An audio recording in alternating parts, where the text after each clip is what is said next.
আসসালামু আলাইকুম বন্ধুরা। আশা করি তোমরা ভালো আছো। বন্ধুরা আজকের এই ভিডিওতে ব্রিকআউটের 1000 যে প্রবলেমটা সেটা আমি বলবো। তো এটাতে আছে হ্যালো ওয়ার্ল্ড। এটা আমি পাইথন দিয়ে করব। তো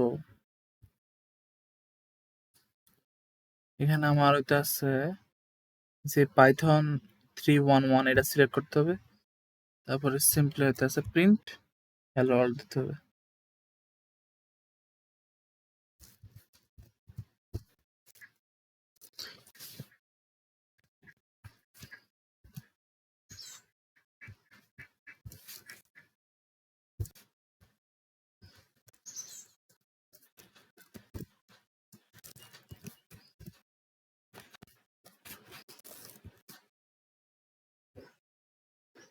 তারপরে সাবমিট। অ্যাকসেপ্টেড হয়ে গেছে এটা। ঠিক আছে? তো এইভাবে আমরা হচ্ছে পাইথন দিয়ে এই ব্রিকআউট এটা সলভ করতে পারি।